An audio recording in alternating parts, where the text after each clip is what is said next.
So it's been a couple of weeks since I platinumed DMC5 SE, a venture that took me but 12 days. And of course, I had to S-rank all the missions on all the difficulties to attain that S-rank.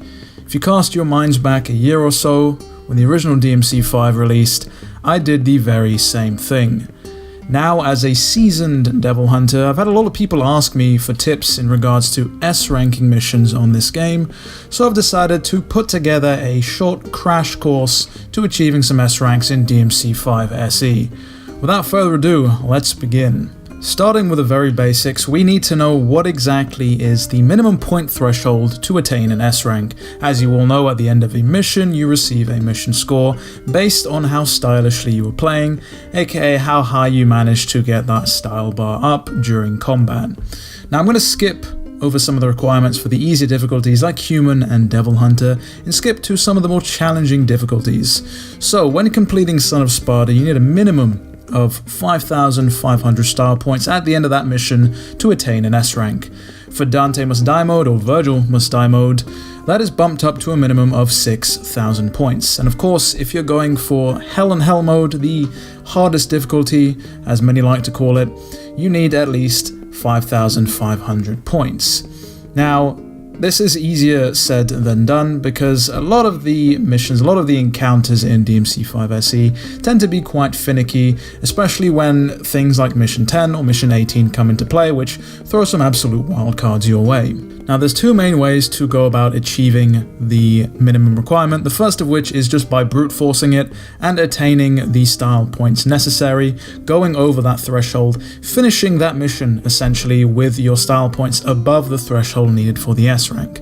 The second of which is getting there via style point modifiers or style point multipliers. For example, whenever you finish a mission in DMC5 SE without dying, you gain a 1.2 times multiplier to your final style point score. That's essentially a 20% increase.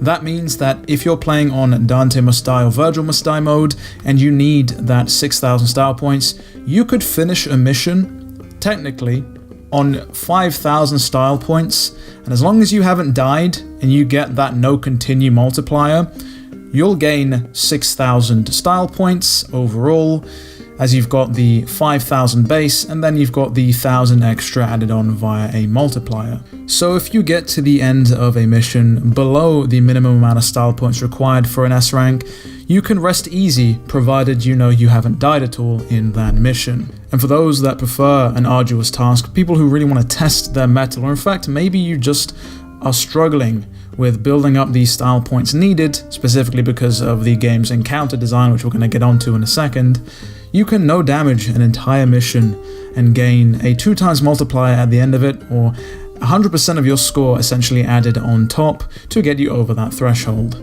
Now, this is needed for specific missions on Hell and Hell, specifically Mission 18, for example, because of the way that the encounter system is just set up. But along with that, you do have negative multipliers which you do need to look out for. Using things like continues or gold orbs can give you a reduction in your score at the end.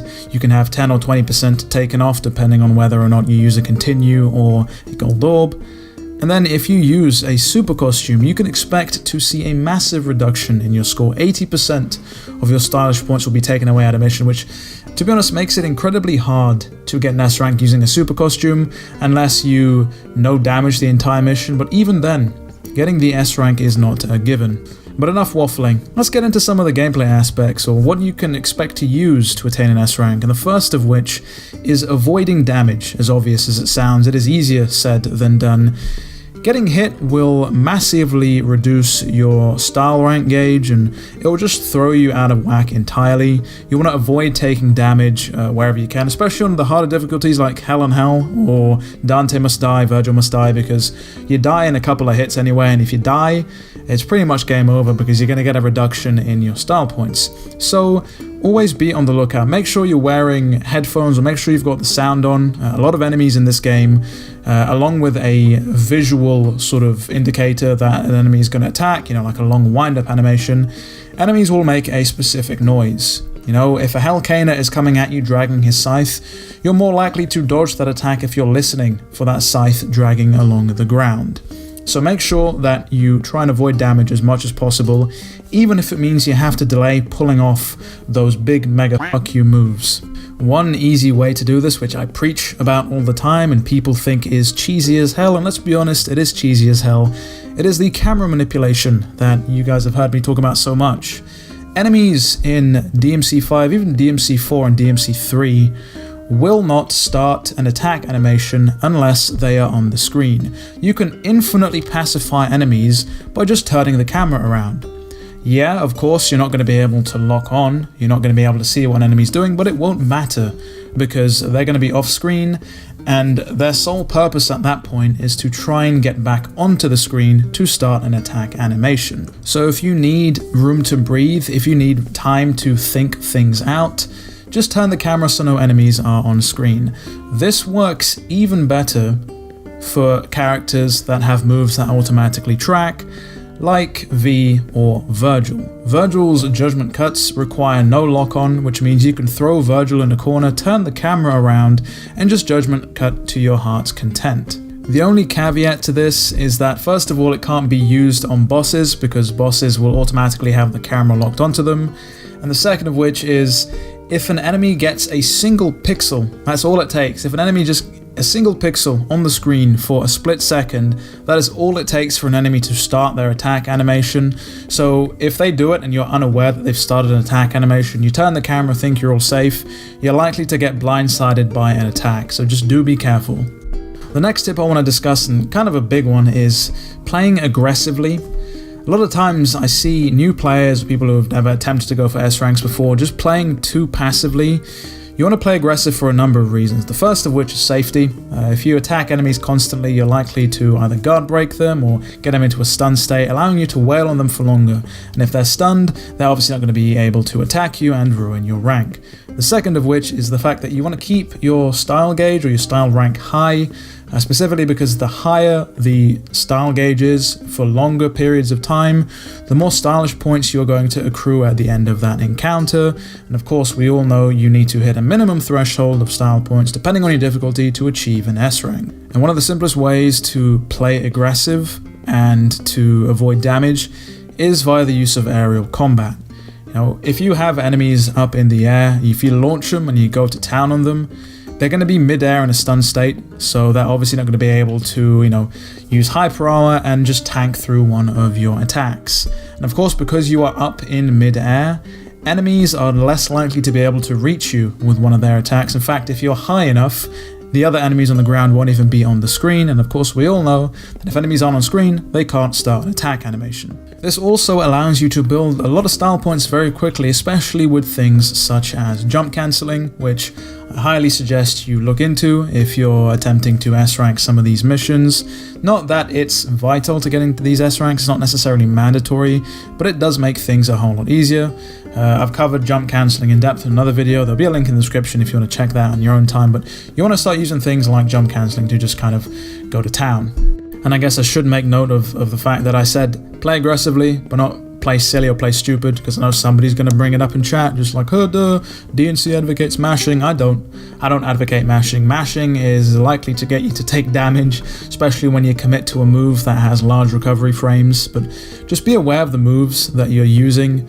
This is a point in and of itself, but the game obviously rewards you or entices the player into using different moves and using different weapons and different styles by providing a bigger boost to the style rank, or the style bar, style gorge, whatever you want to call it. So many names for it. If you use the same move twice in a row, the second time you use it, you'll gain either almost none or a very minuscule amount of style rank, especially on the style bar. If you use it a third time, you gain nothing. So you want to constantly be in a rotation of different moves. It's not to say you have to use every move once and then just dump it like it's disposable, but just go into a rotation, switch up your weapons, use different moves. Of course, always prioritize not taking damage over throwing a move out. Just be wary. You're more likely to ruin the encounter by taking damage than you are to use two moves in a row. But all in all, just be aware of what you are doing. And the final point I want to talk about is the correlation between damage and the style bar. Many of you have seen footage. Vergil walks into a room of enemies, hasn't even got the style bar up, is below a D rank essentially, pulls out a Hell on Earth, and then boom, mic drop moment, the style bar immediately flies to a triple S rank. Not only does the game seem to entice hitting multiple enemies at the same time with the same move, but hitting enemies with attacks that do a lot of damage tend to spike the style bar. Hitting an enemy or a boss with a fully charged Dragon Breaker can catapult your stylish points. Similarly, hitting a couple of enemies with the overdrive or the drive mechanic with Vergil tends to rocket that style bar all the same. So if you can hit multiple enemies with the same move, for example, hitting multiple enemies with a round trip and then just going to town, that will do wonders for your style bar. And in regards to the encounter issue that I mentioned earlier in this video, can you believe that DMC5 and DMC5 SE by that extension entices players to skip enemy encounters on specific missions? A game that is all about its combat, all about being stylish, actually encourages the player by providing them a better score, a better style rank, or a better score at the end of a mission by skipping encounters. To cut a long story short, the game averages out all of the style points you attain after every single encounter. Every time you complete an encounter, you'll see your current average of style points that you have attained, which again, if you get to the final encounter, you finish it, and it's above the minimum threshold, then, happy days. But there are encounters in this game.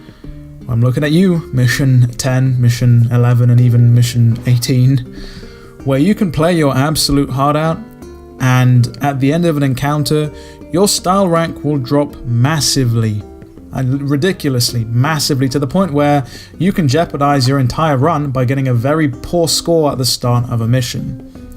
I'm not sure what it is in this game, but specific missions are incredibly hard to rank highly on in regards to style points.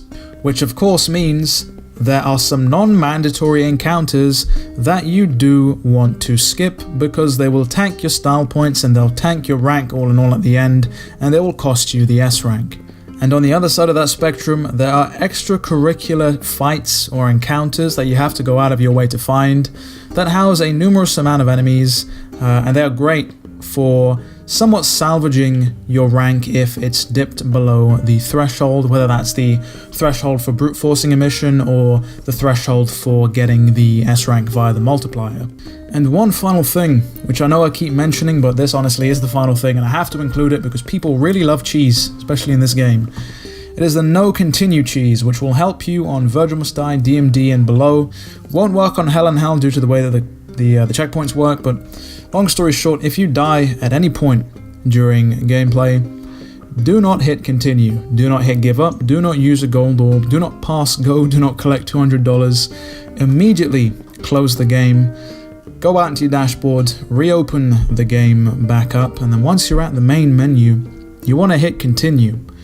And for whatever reason, the game will not count that death as actually being a thing. You can finish the mission and you'll get the no death or the no continue multiplier, and you'll get that extra 20% to your style rank score.